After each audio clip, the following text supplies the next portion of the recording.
Tu voulais de la liberté? La voilà, sale garce. 2 heures du mat, et je suis coincé dans ma cuisine comme un pauvre type, à fixer un café froid, à me demander quand est-ce que mon mariage s'est transformé en une mauvaise émission de télé-réalité. La porte d'entrée claque assez fort pour faire trembler les fenêtres. Felicity entre, ma femme depuis 8 ans, on dirait qu'elle sort d'une couverture de magazine. Robe de créateur, maquillage parfait, pas un cheveu qui dépasse. Et moi, je suis là dans mon uniforme d'entrepôt, à sentir le diesel et la déception. Owen, dit-elle, sans même me regarder, en balançant son sac à main sur le comptoir. Il faut qu'on parle. Je me penche en arrière, en la regardant faire son numéro. Bien sûr, flic. Qu'est-ce qui se passe à 2 heures du matin? Elle finit par me regarder, et il y a cette froideur dans ses yeux que je n'avais jamais vue auparavant. Ça me tord l'estomac. À partir de maintenant, dit-elle, quand on traîne ensemble, arrête de me casser les pieds avec tes conneries de mec en manque. J'ai ma propre vie, mes propres amis, mes propres centres d'intérêt. Tu m'étouffes. Je la fixe, les yeux écarquillés, attendant la blague. Comme elle ne vient pas, je ris. Tu es sérieuse, là? Plus sérieuse que jamais.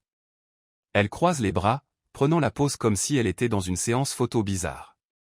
Je ne suis pas ton divertissement, Owen.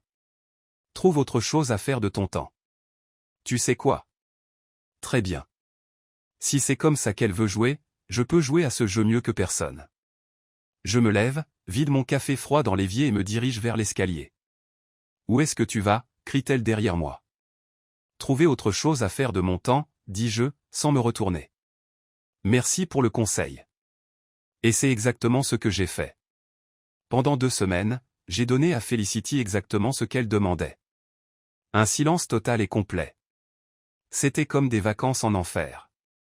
Je me levais, j'allais bosser à l'entrepôt logistique, je rentrais à la maison, je dînais, je regardais la télé et j'allais me coucher. Pas d'essayer de parler, pas de demander comment s'était passée sa journée, pas d'essayer de faire des projets. Rien. Le truc marrant, c'est que ces 2 semaines ont été les plus paisibles que j'ai vécues depuis des mois. Pas de drama, pas à marcher sur des œufs, pas à me demander dans quel état d'esprit elle serait en rentrant à la maison. Juste un silence d'or. Mais ce n'était pas ce que Princesse Felicity avait en tête. Je gère la logistique pour une entreprise de transport de taille moyenne. Ce n'est pas glamour, mais c'est bien payé et je suis bon dans ce que je fais. J'ai une équipe de 12 gars qui comptent sur moi pour que tout roule. Griff, mon chef d'équipe, c'est le genre de mec qui te couvre. Il bosse dans les entrepôts depuis 20 ans, connaît toutes les astuces et n'accepte de la merde de personne. T'as l'air différent ces derniers temps, me dit Griff pendant le déjeuner. Plus détendu ou un truc comme ça. Je règle juste des trucs perso, je lui réponds en déballant mon sandwich. Des problèmes de couple? Je hausse les épaules. Un peu comme ça. Ce que je ne lui dis pas, c'est que la meilleure amie de Felicity, Sabine, a publié des trucs sur les réseaux sociaux à propos des relations toxiques et des abus émotionnels.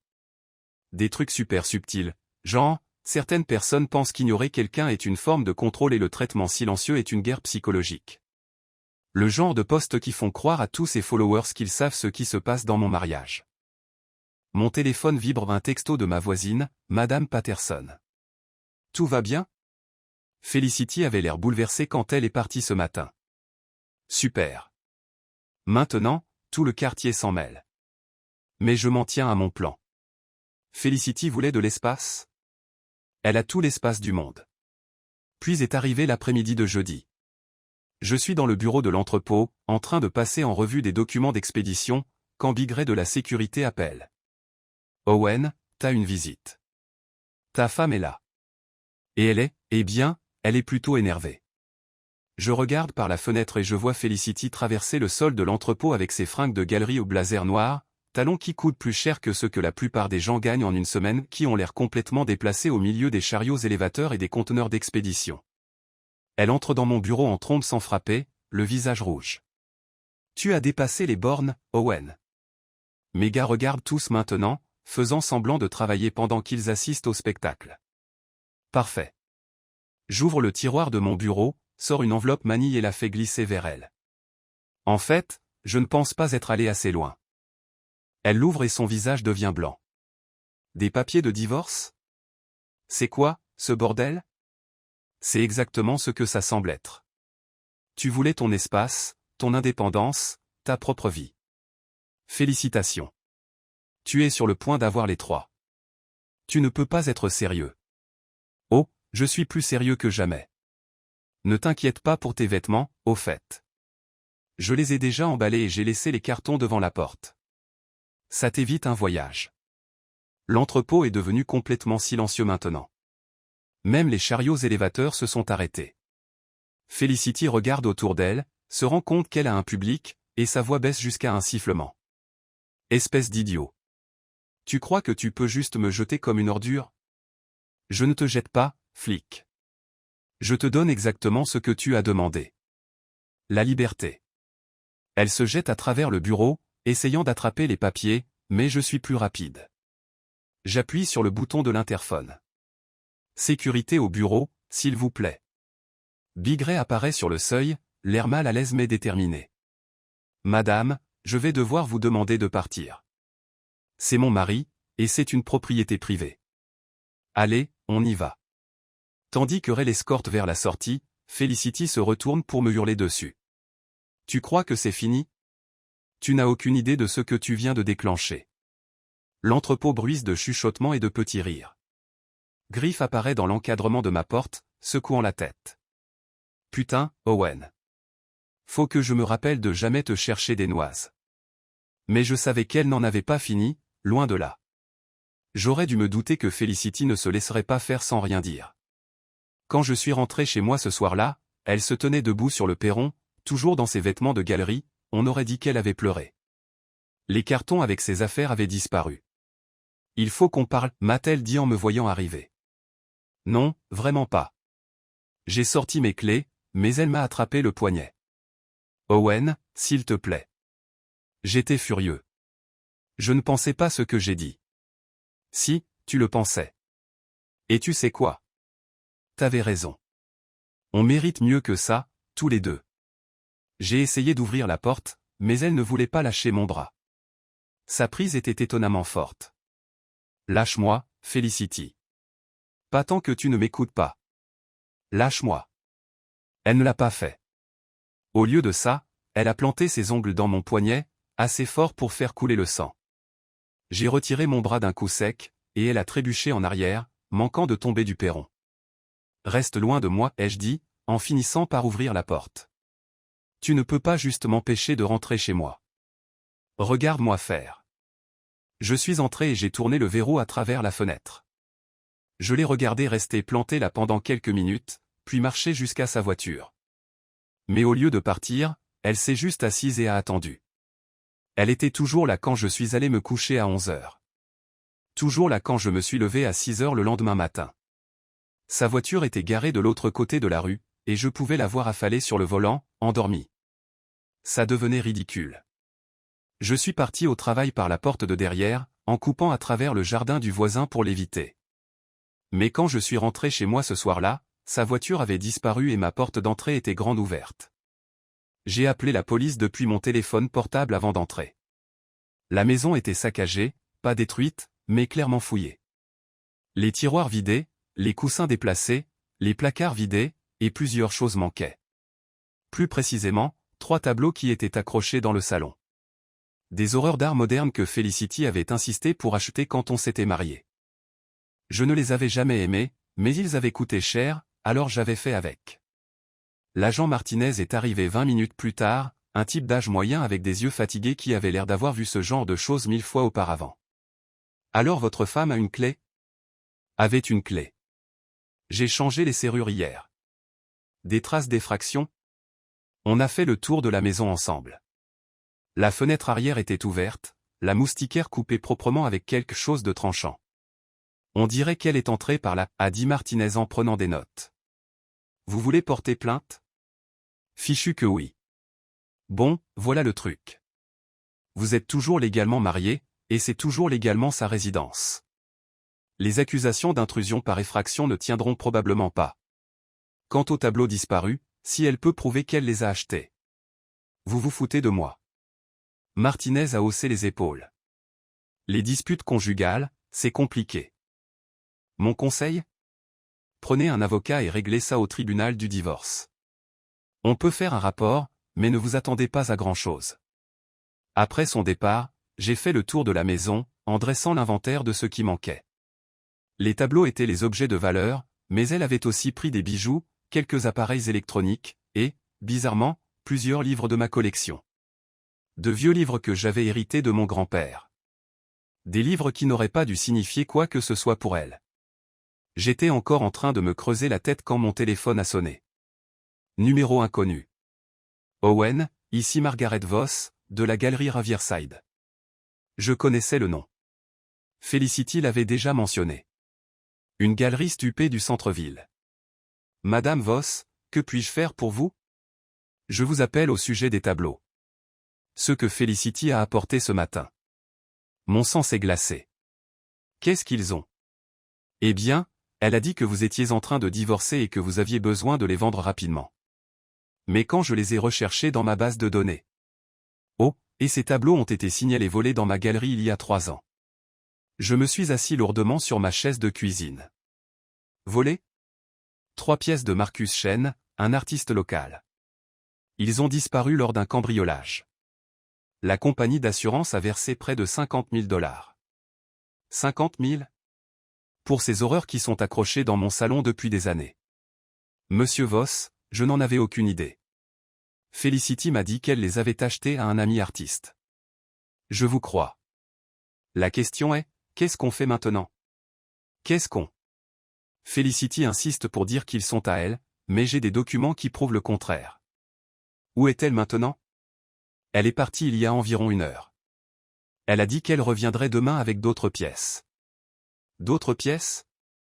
Qu'est-ce que ma femme avait bien pu manigancer? Madame Voss, je vous rappelle. Il faut que je mette les choses au clair. Après avoir raccroché, je suis resté assis dans ma cuisine, les yeux rivés sur les espaces vides au mur, là où les tableaux étaient accrochés autrefois. Il y a 3 ans. Pile au moment où Felicity a commencé à bosser à mi-temps dans différentes galeries en ville. Pile au moment où elle a commencé à rentrer tard et à devenir secrète sur ses contacts dans le milieu de l'art. Mon téléphone a vibré, un texto d'un numéro inconnu. Arrête de causer des problèmes ou tu vas le regretter. J'ai fait une capture d'écran et je l'ai envoyée à l'officier Martinez. Ensuite, j'ai appelé Griff. J'ai besoin d'un service, j'ai dit quand il a décroché. Dis toujours. T'as toujours ce pote qui bosse dans la sécurité privée. Celui qui a le matos de surveillance? Ouais, Tony. Pourquoi? Je crois que je vais devoir mener ma petite enquête. Le lendemain matin, je me suis mis en arrêt maladie. Une première en 3 ans. Mais j'avais des choses plus importantes à faire. J'ai rencontré Tony Ritchie dans un boui-boui du centre-ville, un type dans la cinquantaine qui avait passé 20 ans flic avant de se mettre à son compte. Griff s'était porté garant pour lui, et ça me suffisait. Votre femme s'est fourrée dans un drôle de truc, a dit Tony après que je lui ai expliqué la situation. Le vol d'art, c'est du sérieux, on ne tombe pas là-dedans par hasard. Alors, qu'est-ce que je fais? D'abord, on découvre avec qui elle travaille. Personne ne vole de l'art de haut niveau tout seul. Ensuite, on calcule ce qu'elle a volé d'autre. Troisièmement, on documente tout avant d'aller voir les flics. Tony m'a tendu un petit appareil qui ressemblait à un chargeur de téléphone. Traceur GPS. Si vous pouvez le foutre dans sa bagnole, on peut surveiller ses déplacements. C'est légal, ça? Vous êtes marié. C'est un bien commun. Légalement, vous possédez la moitié de cette voiture. Cet après-midi-là, j'ai conduit jusqu'à la maison de la sœur de Felicity, où elle séjournait apparemment. Sa voiture était dans l'allée, et je pouvais la voir à travers la fenêtre de la cuisine, parlant avec animation au téléphone. Je me suis approché de la voiture comme si j'étais chez moi, j'ai soulevé le capot et j'ai collé le bidule de Tony sur la batterie. 30 secondes, montre en main. En retournant vers mon pick-up, la porte d'entrée s'est ouverte en grand. Owen? La sœur de Felicity, Amanda, avait l'air sur les nerfs. Qu'est-ce que tu fais là? Je voulais juste parler à flic, tu sais, arranger les choses. Elle ne veut pas te voir. Très bien. Dis-lui juste que j'ai retrouvé d'autres de ses bouquins d'art. Elle peut venir les chercher quand elle veut. Amanda a froncé les sourcils. Des bouquins d'art. Ouais, ce sur eux, l'authentification et l'expertise. Elle les a laissés à la cave. Je mentais comme un arracheur de dents, mais la tête d'Amanda l'a trahi. Ses yeux se sont écarquillés, et elle a jeté un coup d'œil en arrière vers la maison. Je lui dirai, a-t-elle dit très vite, puis a quasiment claqué la porte. 1 heure plus tard, Tony a appelé. Votre femme est en mouvement. Elle se dirige vers le centre-ville. Je l'ai rejoint dans un café en face de la galerie Riverside. À travers la vitre, nous avons vu Felicity se garer et entrer, trimballant un grand portfolio. Elle a encore des trucs, a dit Tony en ajustant ses jumelles. 20 minutes plus tard, elle est ressortie les mains vidées et a conduit vers un coin de la ville que je ne connaissais pas. Tony et moi l'avons suivie de près, en gardant nos distances. Elle s'est garée sur le parking d'un motel miteux appelé le Starlight Inn. La classe, a murmuré Tony. Felicity s'est dirigée vers la chambre 237 et a frappé. La porte s'est ouverte, et j'ai vu son complice pour la première fois. Un type dans la trentaine, cheveux gominés, costume cher mal taillé. Ils ont parlé pendant quelques minutes, puis sont entrés. Vous le connaissez, a demandé Tony. Jamais vu. Nous avons attendu. 1 heure plus tard, ils sont ressortis ensemble. Le type portait une mallette maintenant, et ils souriaient tous les deux. Ils se sont embrassés. Pas une bise amicale, mais un baiser langoureux et passionné. Ça m'a retourné l'estomac. Désolé, mec, a dit Tony. Ne le sois pas. Ça simplifie les choses. Nous avons suivi le type jusqu'à un prêteur sur gage de la Zonay. Il est entré avec la mallette, et ressorti sans. Bingo, a dit Tony. C'est là qu'il refourgue les œuvres volées. Mais ce n'était pas fini. Felicity a conduit jusqu'à un entrepôt de stockage. Elle a utilisé une clé pour ouvrir le box numéro 47 et a passé 20 minutes à l'intérieur. Quand elle est sortie, elle portait un autre portfolio. Combien de tableaux a-t-elle volé, ai-je demandé. Nous allons bientôt le savoir. Ce soir-là, j'ai appelé Madame Voss et je lui ai tout raconté. J'y pensais justement, a-t-elle dit. Il y a 3 ans, Felicity a postulé pour un emploi ici. Je ne l'ai pas embauchée, mais je lui ai fait visiter notre entrepôt. Elle a forcément vu exactement où nous stockons nos œuvres. Et elle a volé dans d'autres galeries aussi. Il y a probablement eu une série de vols d'art dans la ville. Toujours des petites pièces, toujours dans des zones de stockage peu surveillées. La police pense que c'est du crime organisé, mais c'est peut-être juste une voleuse futée. Qu'est-ce que vous voulez faire? Je veux récupérer mes tableaux. Et je veux que les responsables paient. Madame Voss, je crois pouvoir vous aider. Le lendemain matin, j'ai conduit jusqu'à l'entrepôt et j'ai attendu. Bien sûr, Felicity est arrivée vers midi. Je l'ai regardée entrer dans le box 47, puis j'ai appelé Tony. Il faut que tu me fasses entrer dans ce box. C'est une effraction, Owen. Pas si je suis là pour récupérer les affaires de ma femme dans le cadre du divorce. Tony a soupiré. Tu vas nous faire arrêter tous les deux. Peut-être. Mais je récupère ces tableaux d'abord. Nous avons attendu que Felicity parte. Puis Tony a fait sa magie sur la serrure. À l'intérieur du box, nous avons trouvé un véritable trésor. Des dizaines de tableaux, sculptures et autres œuvres d'art, tous soigneusement emballés et étiquetés. Putain, Tony, a-t-il chuchoté. Ce truc doit valoir des centaines de milliers de dollars. J'ai pris des photos de tout, puis j'ai appelé Madame Voss. J'ai retrouvé vos tableaux, ai-je dit. Et une 50aine d'autres. Où êtes-vous? Je lui ai donné l'adresse. Vous devriez peut-être appeler la police aussi. Mais avant que les flics n'arrivent, j'avais un dernier arrêt à faire. L'Encore Bar était le lieu de prédilection de Felicity, un endroit branché du centre-ville où tous les gens des galeries allaient pour voir et être vus. Je l'avais toujours détesté, mais ce soir, c'était parfait. Je suis entré vers 21 heures, encore vêtu de mes vêtements de travail, ayant l'air complètement déplacé au milieu de ces poseurs du monde de l'art. Felicity trônait à une table d'angle avec Sabine et 3 autres femmes que j'avais reconnues lors de vernissage. La conversation s'est arrêtée quand elles m'ont vu. Owen, a dit Felicity, la voix glaciale. Qu'est-ce que tu fais ici? Je voulais juste vous offrir un verre, les filles. Fêtez votre succès. Je suis allé au bar, j'ai commandé une tournée de leur vin le plus cher et je l'ai fait apporter. Puis je les ai rejointes à leur table, tirant une chaise sans qu'on me le demande. Succès, a demandé Sabine, l'air perplexe. Ah, Flic ne vous l'a pas dit? Elle dirige une sacrée entreprise d'acquisition d'art. Une opération très impressionnante. Le visage de Felicity est devenu blanc. Owen, arrête. Arrêtez quoi? Ne pas dire à tes amis à quel point tu es talentueuse? Comment tu as réussi à acquérir des dizaines de tableaux de valeur au cours des 3 dernières années?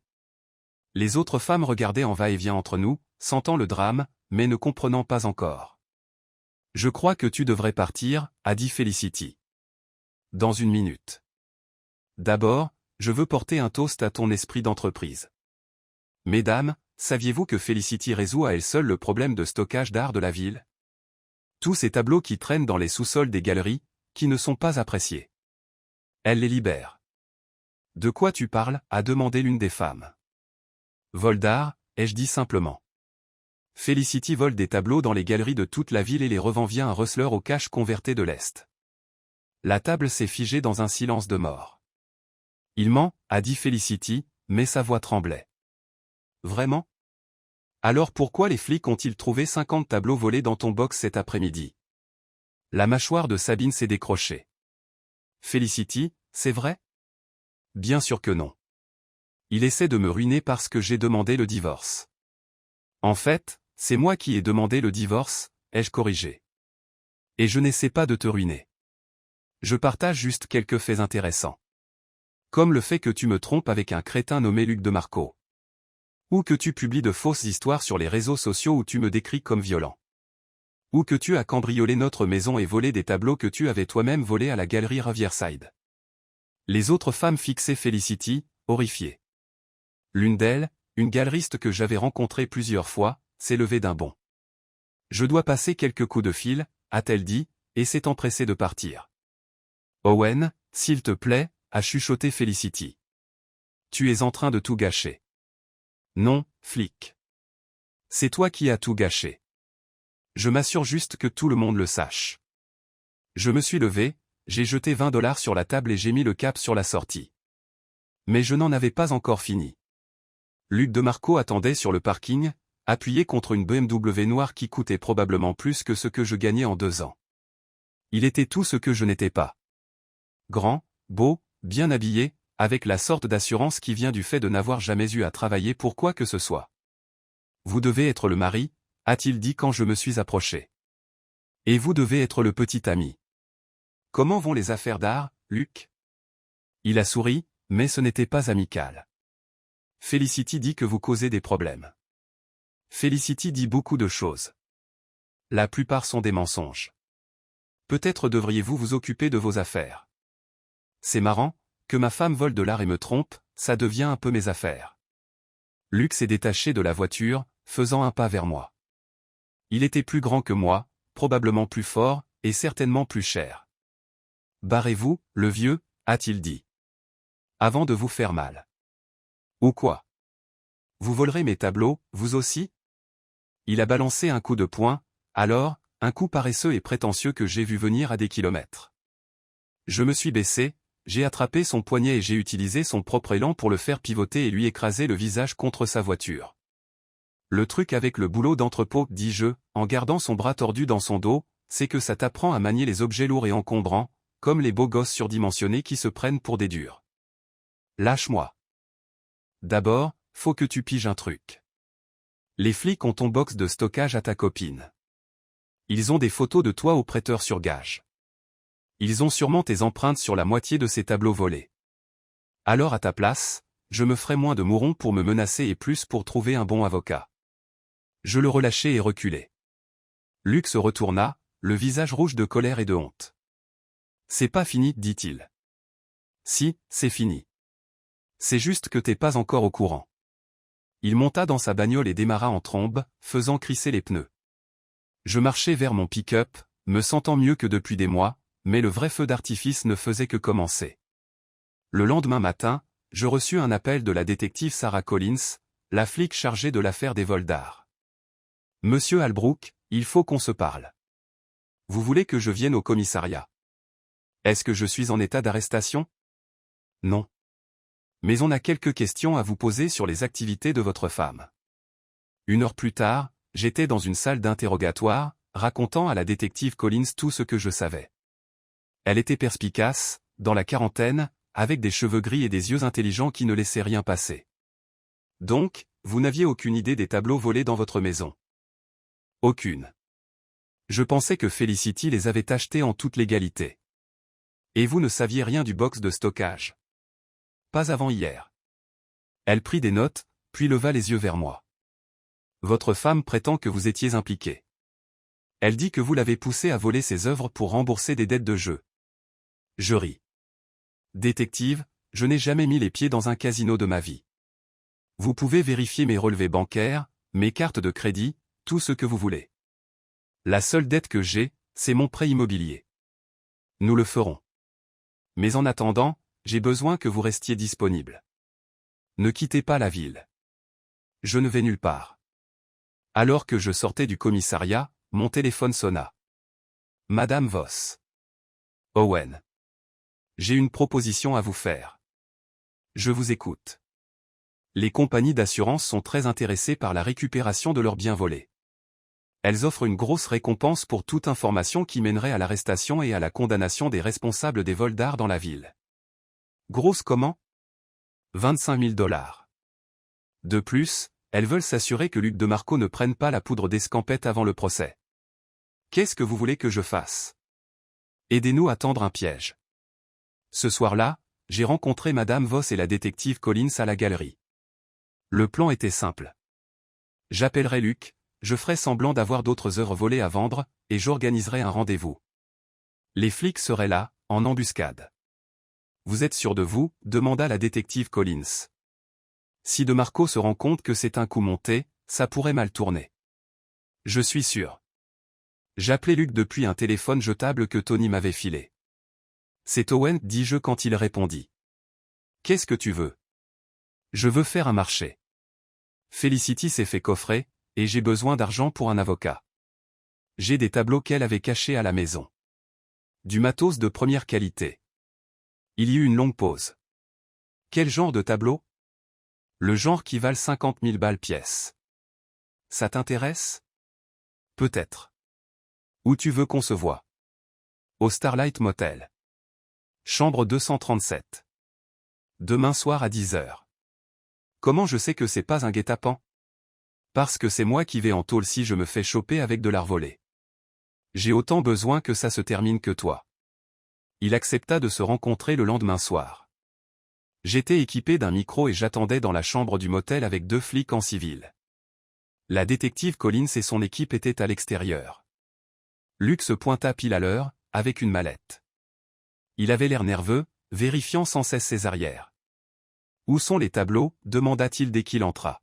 « Dans mon pick-up. »« Montre-moi le fric d'abord. » Il ouvrit la mallette. Des liasses de billets. 50 000, comme convenu. Comment je sais que c'est pas du faux? De la même façon que je sais que les tableaux sont authentiques. Confiance. Je me dirigeai vers la porte, lui faisant signe de me suivre. Ils sont sur le parking. Nous sortîmes. C'est à ce moment-là que la détective Collins et son équipe ont débarqué. Police. Personne ne bouge. Luc tenta de s'enfuir, mais il était pris au piège. Nulle part où aller. Vous m'avez tendu un piège. Il le hurla alors qu'il le menottait. Non, dis-je. Je t'ai juste donné ce que tu méritais. Ils trouvèrent plus que de l'argent dans la mallette de Luc. Une liste des galeries que Felicity et lui avaient cambriolées, des plans, des détails de sécurité. Le réseau de vol d'art était bien plus vaste que ce que quiconque imaginait. Mais je n'en avais pas fini. Encore une surprise pour ma chère et tendre. L'audience de divorce était prévue pour le vendredi suivant. Felicity avait engagé un avocat à la mode probablement avec de l'argent provenant de l'art volé et prévoyait de me combattre pour tout. La moitié de la maison, la moitié de ma retraite, une pension alimentaire. Elle n'avait aucune idée de ce que j'avais manigancé. Je suis arrivé tôt au tribunal, avec un dossier bien épais sous le bras. Felicity était déjà là avec son avocat, un type lisse dans un costard à 1000 balles, comme s'il sortait d'une série télé. « Monsieur Albrook » dit-il tandis que je m'asseyais. « Je suis David Sterling, l'avocat de Madame Albrook. » Je crois comprendre que vous vous représentez vous-même. C'est exact. Je dois vous prévenir, le droit du divorce est complexe. Vous devriez peut-être envisager un accord à l'amiable. Merci du conseil. J'y songerai. Quand le juge appela notre affaire, Sterling se leva et se lança dans un discours sur la façon dont sa cliente avait été maltraitée émotionnellement et contrôlée financièrement. Sur la manière dont elle méritait d'être indemnisée pour des années de souffrance. Votre honneur, dit-il, Madame Albrook a été contrainte de chercher du réconfort ailleurs en raison de la négligence de son mari. Elle demande ce à quoi elle a droit en vertu de la loi. Mon tour. Je me levai et ouvris mon dossier. Votre honneur, j'aimerais présenter des preuves qui pourraient être pertinentes. Je remis des copies des rapports de police au juge et à Sterling. Des relevés bancaires montrant des dépôts provenant du prêteur sur gage sur le compte de Felicity. Des photos des œuvres d'art volées dans un box de stockage. Des copies de textos échangés entre Felicity et Luke. Comme vous pouvez le constater, votre honneur, ma femme a mené une entreprise criminelle pendant 3 ans. Elle a volé pour plus de 200 000 $ d'œuvres d'art dans des galeries locales et a vécu de cet argent. Elle a également une liaison avec son complice, Luc Demarco, qui a été arrêté la semaine dernière. Le visage de Sterling devint blanc. Felicity me fixa, abasourdi. De plus, continuai-je, j'ai la preuve qu'elle s'est introduite par effraction chez nous et a volé d'autres objets, qu'elle a ensuite essayé de vendre. Je demande au tribunal de lui refuser toute pension alimentaire et de me donner la maison. Je l'ai achetée avec mon argent, pas avec de l'argent volé. Le juge parcourut les documents, puis lança un regard noir à Felicity. Madame Albrook, êtes-vous inculpée de vol d'œuvres d'art? L'avocat de Felicity lui chuchota quelque chose, puis se leva. Votre honneur, ma cliente invoque son droit au silence. Je vois. Dans ce cas, j'accorde la requête de divorce de monsieur Albrook. Compte tenu des allégations criminelles et des preuves, je lui attribue la maison et refuse toute pension alimentaire. Madame Albrook a 30 jours pour retirer ses effets personnels. En quittant la salle d'audience, Felicity tenta une dernière manœuvre. Elle attrapa mon bras dans le couloir, les larmes ruisselant sur son visage. Owen, s'il te plaît. J'ai fait des erreurs, mais on peut arranger ça. Je t'aime. Je la regardai vraiment et ne ressentis que de la pitié. Non, flic. Tu aimes ce que je pouvais faire pour toi. Tu aimes avoir quelqu'un à blâmer quand tes plans foirent. Tu aimes avoir quelqu'un à qui rentrer quand ton petit ami se fait arrêter. Mais tu ne m'aimes pas. Ce n'est pas vrai. Si, c'est vrai. Et tu sais quoi? Ça me va très bien. Parce que j'ai enfin compris la différence entre être seul et être solitaire. J'étais solitaire quand j'étais marié à toi. Maintenant, je suis juste seul. Et c'est une sacrée amélioration. Je m'éloignai, la laissant dans le couloir. 3 mois plus tard, Luc Demarco écopa de 5 ans de prison fédérale pour vol d'œuvres d'art et association de malfaiteurs. Felicity, elle, eut 3 ans avec sursis ramené à 18 mois assorti d'une période de probation pour avoir témoigné contre lui et aidé à récupérer les œuvres d'art. Les compagnies d'assurance me versèrent la récompense de 25 000 $. Je l'utilisai pour retaper la maison. J'ai gardé mon boulot à l'entrepôt, mais j'ai aussi commencé à travailler comme consultant pour des sociétés de sécurité, en les aidant à lutter contre le vol d'œuvres d'art. Sabine essaya de m'ajouter comme amie sur les réseaux sociaux quelques semaines après le procès, probablement en quête de potin. Je l'ai bloqué. Amanda, la sœur de Felicity, appela pour s'excuser de ne pas avoir su ce qui se passait. Je lui dis que ce n'était pas de sa faute et que j'espérais que Felicity se ferait aider. Madame Voss me proposa un emploi à la galerie, mais j'ai refusé. J'aime travailler de mes mains, résoudre des problèmes, gérer des gens, faire du vrai boulot.